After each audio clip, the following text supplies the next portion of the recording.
Good morning, everybody. Hey, welcome to this Wednesday. I had to think what day it was here. I was off 2 days in a row. Wednesday, the 27th of March. Hope you're doing well today. Hey, we had two down days. We looks like maybe, just maybe, we're going to start the day off in some green ink. But we'll talk about that and more when Dave joins us here in just a few seconds. Hey, before we do that, though, let's not forget that in this world we live in, there are so many things that you and we have no control over. However, you can take control of your investment portfolio, but you need to know how much risk you have versus how much risk you should have based on your current circumstances. That's exactly why I developed the core retirement design. Give me a call at 863-382-0037 to schedule your core retirement analysis. Hey, with that, we got Dave up next.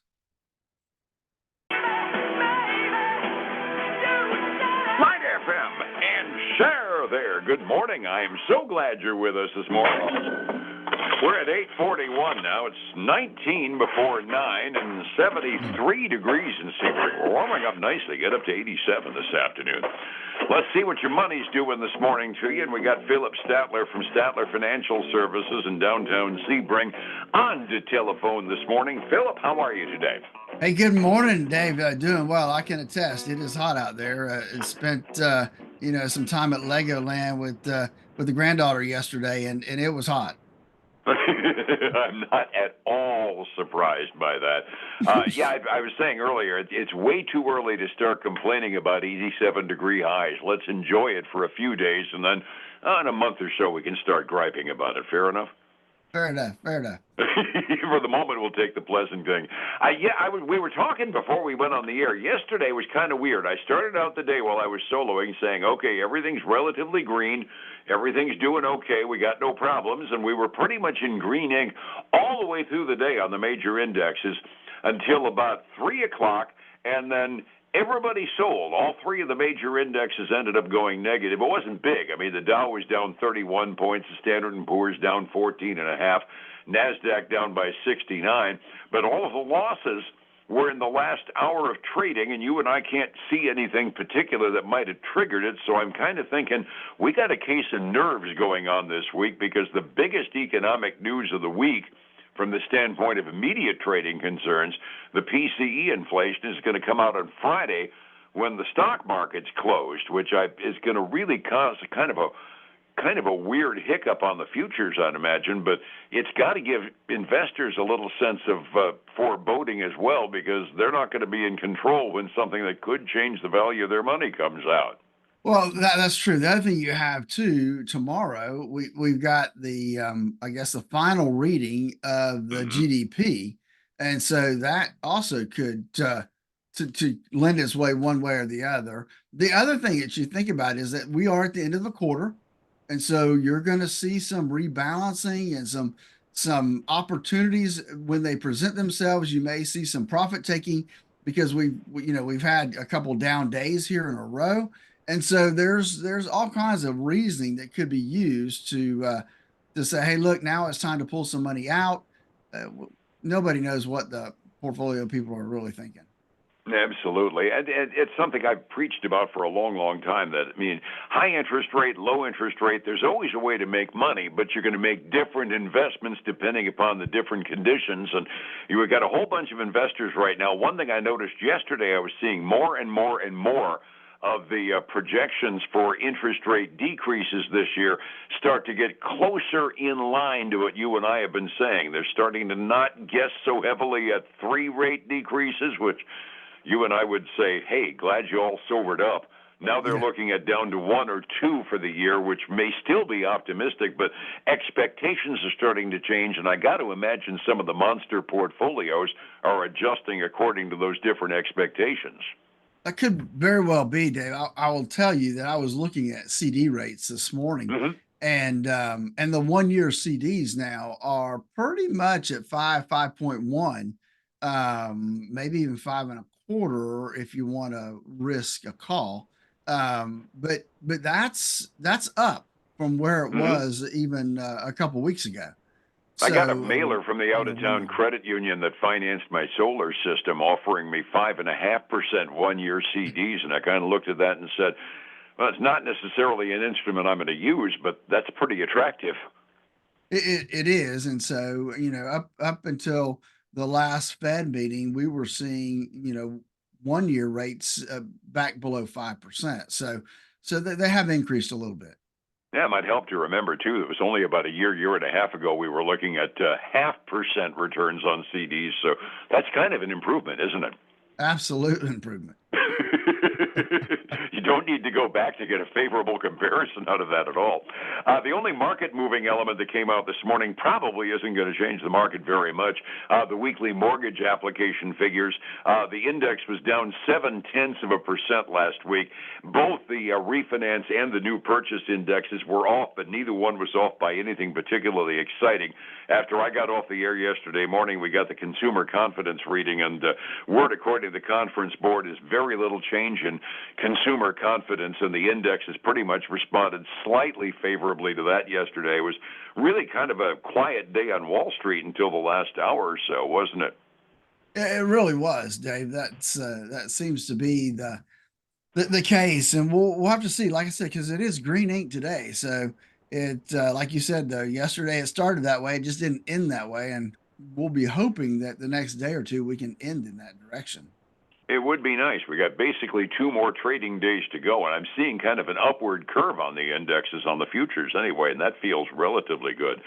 Other tidbits out today. I didn't get a chance to talk about this yesterday, but I get a real kick out of it. Anybody that was into Krispy Kreme donuts back a couple of days ago ought to be real happy because McDonald's announced yesterday sometime next year we're going to be able to buy Krispy Kreme donuts at McDonald's. I wonder if they're going to try to put a burger in the middle of them.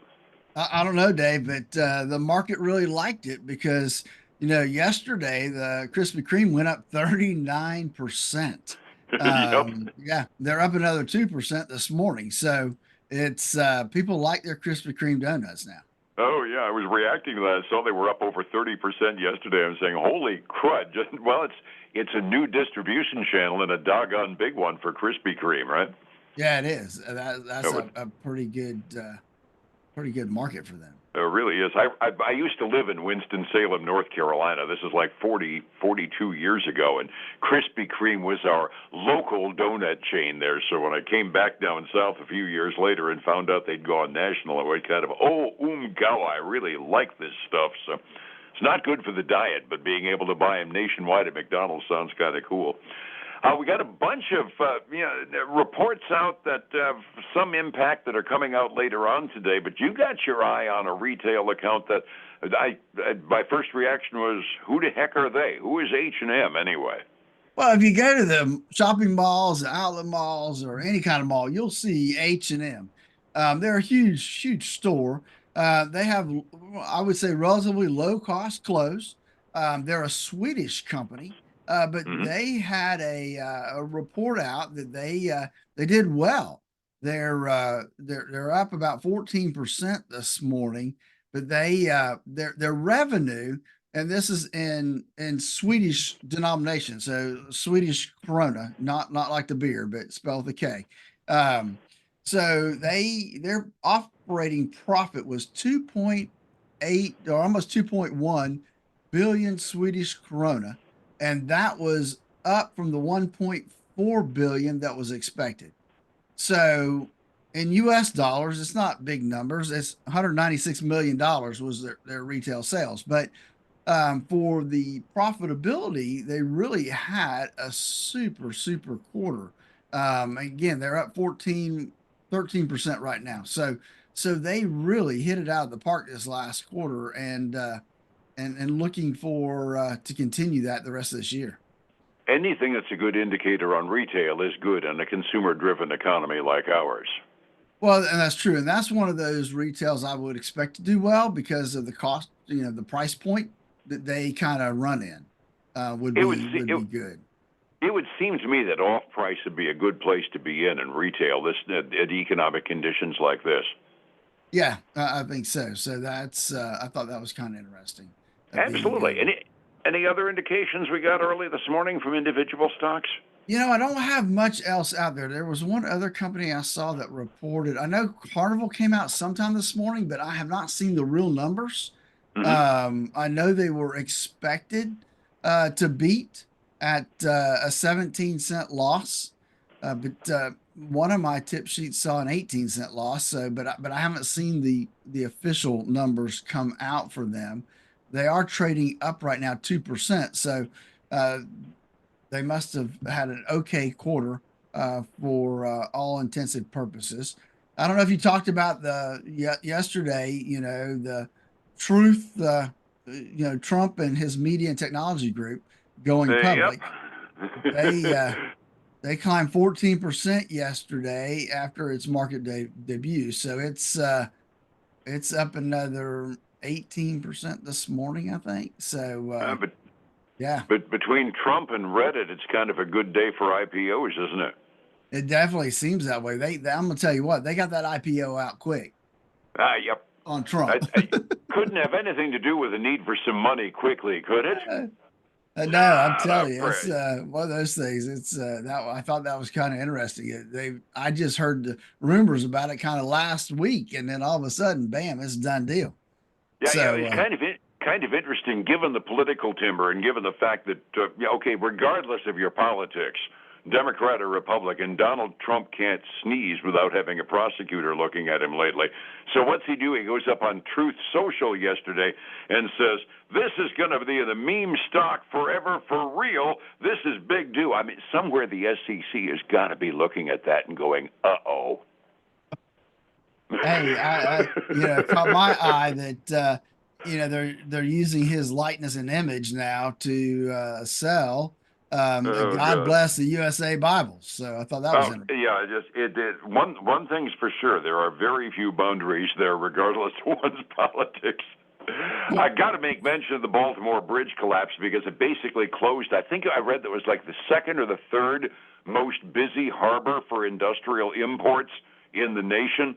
It's going to be closed for a while because that bridge that fell in Baltimore is blocking the way into Baltimore's inner harbor. We got container ships stuck inside the harbor now. Container ships can't get into the harbor now. Shipping in and out of Baltimore is basically shut down until, at the absolute minimum, they clear the debris from that bridge. Not only was it a tragedy, we're going to have to be watching import and export prices for a while because the East Coast suddenly has a supply chain issue. Yeah, well, that's right. I hadn't thought about that part of it, but you're right. That's definitely going to cause some headaches there. Absolutely. Resetting the table yesterday, the major indexes took kind of a knee downward as investors took some money off the table in the last hour of trading. 2 days left in the month, 2 days left in the week to do any trading. And 45 minutes before we open, what are we looking at, sir? That's 2 days left in the quarter. We're ending this A quarter up quarter, day. too, yeah. We are right now. I've got a lot of green ink. I'm would hope we could continue this all day long unless some bad news hits. But the Dow's up 0.5%, $204. The S&P 500 is up 0.5%, like $27. The Nasdaq 100 is up 0.6, that's $111. Even the Russell 2000 is up 0.5%. So we've got some good green ink there. On the other side of the coin, we're seeing silver continue to slip down another 0.1% to $24.59 an ounce. Gold is up 0.4 to $2,185 an ounce. Crude oil heading down on inventories, I guess, have increased across the United States, down 0.7, but not near where it needs to be, Dave, at $81 a barrel. Beats the living crud out of the 82 that I had yesterday morning, trust me. Overseas markets, the Asian Rim was completely unimpressed by a couple, 3 days of declining numbers on our markets. The indexes across the Asian Rim mostly down. The mainland Chinese markets were down by almost 2.5% at the 6 a.m. close this morning. In the European community, they're getting a little optimism now after seeing our futures turn around. It's a mixed bag. The overall index in Europe up by maybe 0.1%, and that's just about it, but at least it's more green than red for a change over in the European community. Keeping track of your retirement, that's hard, unless, of course, you got the right set of eyes to have a plan. How do I get that plan with help from you, Phillip? Then give us a call at 863-382 0037 to schedule a core retirement analysis. And then join us this weekend for the Statler Financial Radio Show, 6 a.m. and noon on Saturday, 10 a.m. Sunday morning on Highlands News Talk 730, 95.3 FM. And and back again tomorrow morning, same time here on Light FM for one last trading day of the quarter. I was just thinking the month, but you're right. We got a whole quarter to close out tomorrow. See you then, sir. All right. Have a great day. Thank you. It's 105.7 Light FM and Statler Financial Services, Phillip Statler. Hey, folks, again, I want to thank you for joining us today. Have a great day. I look forward to speaking to you again tomorrow. Take care. Bye now.